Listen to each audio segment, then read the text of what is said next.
Hey,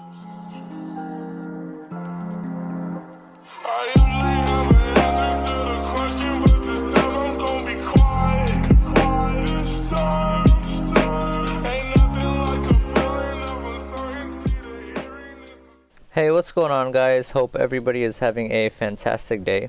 So Cold War has been out now for a couple days, and I'm sure a lot of you are wondering what is the best sensitivity to run. I'm going to be showing you guys my sensitivity. By no means is this the best sensitivity. You can't just copy any good player sense and automatically get good at the game. It really just comes down to your preference and what best fits for you. So this is my sense that I run. My horizontal and vertical are 6.6. Anything lower than a 4 is probably too low. I know a lot of people like playing on max sense and are really cracked out of their mind, but for me 6 is my sweet spot. If you were to bump it up by 1, you should probably do your horizontal, just because you'll find yourself moving side to side more often than up and down. And then my ADS sense, my low zoom is a 1 and my high zoom is a 0.9. Normally players don't go above a 1, but I see a lot of players playing with the 0.7 or 0.8 just because it helps your gun pointed at your enemy, although it could be harder when you're shooting at someone from close distance. If you run a high sense, you'll probably want to run a 0.7 or 0.8, but I run a 6.6, so I like to keep my ADS sense at a 1. So for my button layout, I have default. This is because when I first started playing COD, I always played with default, and anything else would just feel strange to me. I have tried tactical though before, and it's pretty good as well. You can slide with your right stick instead of having to take your thumb off your right stick to press circle every time. Stick and move is also kind of the same concept. Where is it? Here you go, stick and move, except with your right stick you can jump, so you don't always have to move to press X all the time. But I usually just run default. That's what I've always run. It is probably easier for me just because I do have paddles, but so if you don't have paddles, tactical or stick and move might be the way to go. And this is also a very important one. If you play on PS4 or PS5, you probably want to play on flipped, so you can aim and shoot with your L1 and R1 buttons instead of your L2 and R2. It proves a huge difference. Almost everybody I know runs that.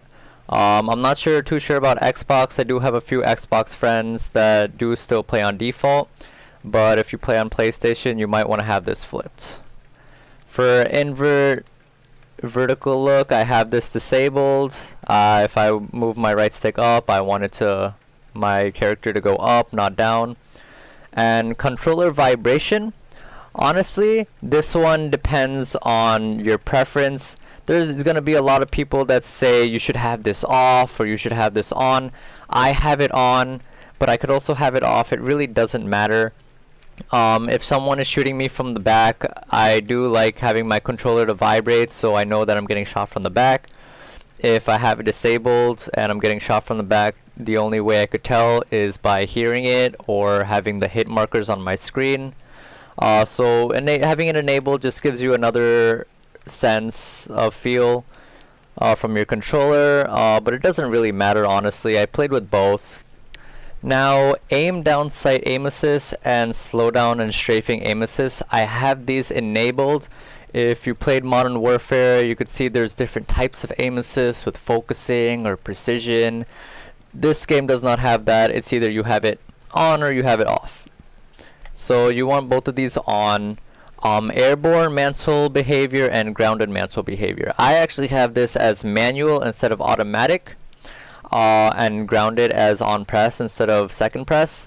The reason is because I've seen a lot of times where I'm in a gunfight and my character just mantles, and it's a really awkward position where I lose a gunfight just because my character is mantling and I can't shoot at the guy. So you probably want this manually, and you want this on press. If you want second press, that's fine too, but usually on one press should be fine enough.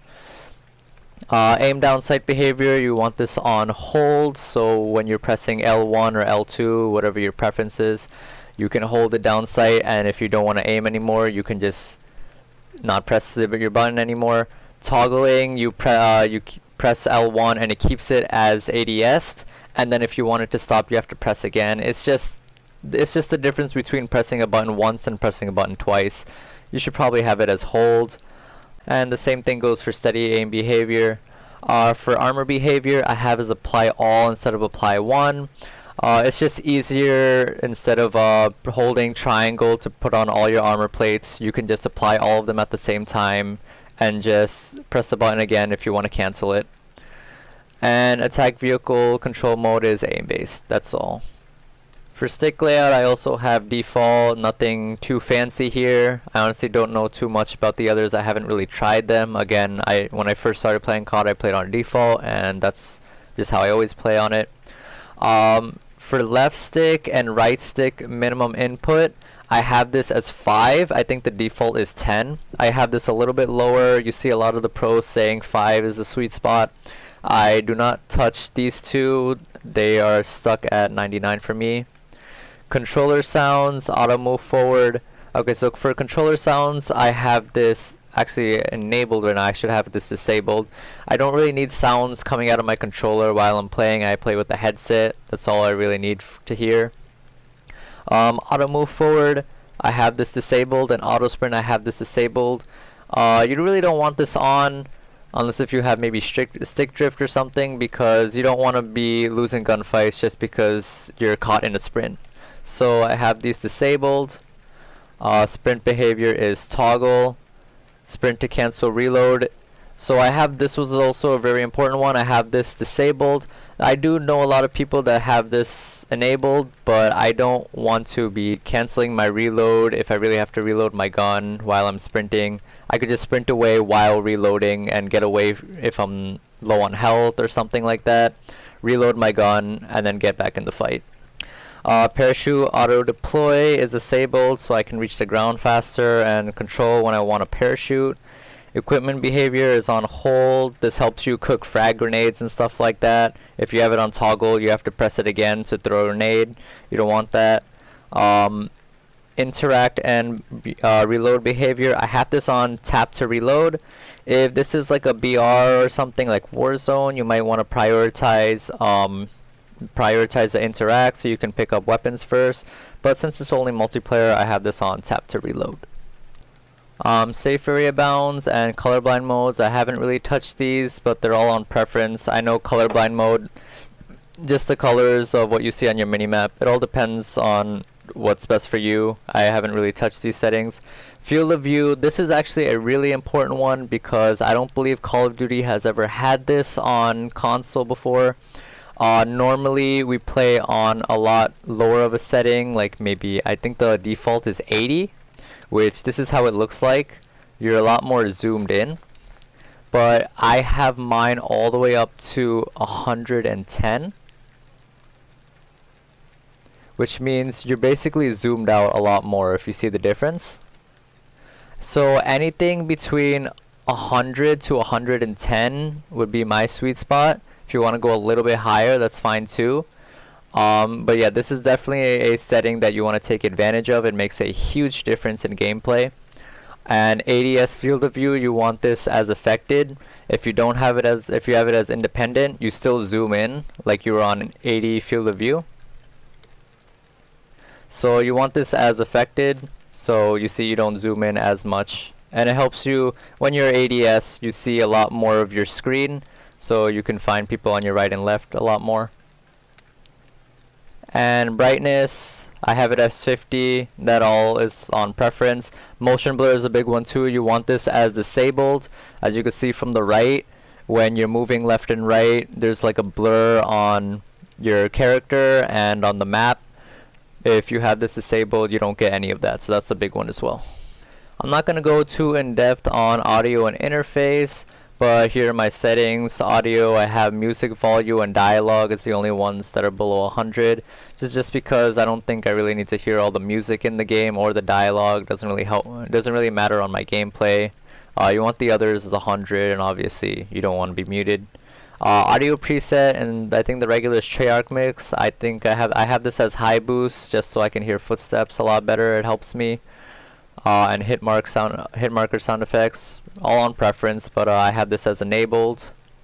Voice chat, this is, again, doesn't really matter, it just depends on what you want to hear. Interface, I don't really think I have anything changed here from the default settings, except for maybe ally health bars I have as hidden. If you play with a lot of your friends, they'll usually tell you when they're one shot or something, so I don't really need to see it on the screen, unless if maybe you want to play solo, but even then it really doesn't matter. Besides that, I think I have everything as the same. So yeah, those are the settings. Like I said before, this does not, if you copy these settings, it does not make you automatically a good player. It's all on your preference. If you want to play a high sense, if you want to change any of these settings, it all depends on you. Alright, so I hope you guys have a great rest of your day, and if you liked the video, make sure to subscribe. Alright, peace out.